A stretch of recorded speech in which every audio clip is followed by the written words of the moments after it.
इस वाणी के माध्यम से सदगुरु कबीर साहिब जी ने ब्रह्म और आत्मा की अभिन्नता को उजागर किया है। उनकी दृष्टि में ईश्वर सर्वव्यापक है।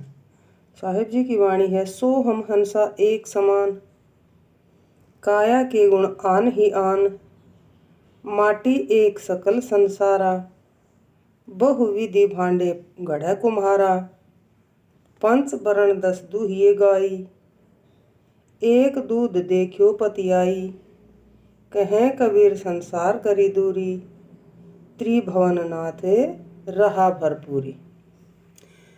सतगुरु कबीर साहिब जी का कथन है कि ब्रह्म और आत्मा में कोई अंतर नहीं है। अंश अर्थात आत्मा एवं सोहम अर्थात ब्रह्म एक समान है, केवल काया के ही गुण अलग होते हैं।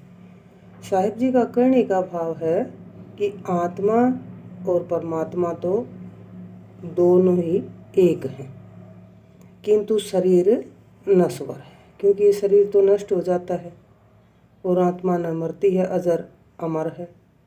और इसी प्रकार से जो सत्य पुरुष का अंश है, परमात्मा जिसको बोलते हैं, वो भी अजर अमर। इसलिए मानव का जो शरीर आत्मा परमात्मा से अलग है, तो वो संसार में लोगों को ये शरीर दिखाई देता है, लेकिन उस परम तत्व को नहीं देखते। सतगुरु कबीर साहिब जी ने संसार की रचना पर प्रकाश डालते हुए लिखा है, बताया है कि समस्त संसार एक ही प्रकार की मिट्टी से बना हुआ है, अर्थात संपूर्ण जगत की दृष्टि पंच तत्वों से ही निर्मित है।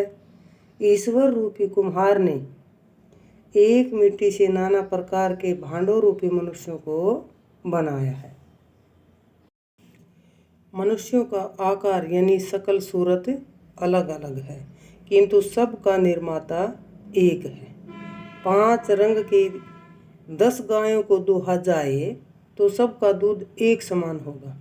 कहने का भाव है कि 5 विकारों और 10 इंद्रियों को यदि बस कर लें, काबू में कर लें, तो एक ही प्रकार के आनंद की अनुभूति होगी। इसलिए आत्मा परमात्मा अलग अलग हैं, इस संशय को दूर कर लीजिए, क्योंकि आत्मा परमात्मा एक ही हैं। इस संशय को अगर दूर कर लेंगे तो त्रिलोकीनाथ जो सर्वत्र विद्यमान हैं, उनके दर्शन हो जाएंगे। जो सत्य पुरुष हैं, मालिक हैं, उनके आप साक्षात्कार हो जाएंगे। बोलो साधु सत साई।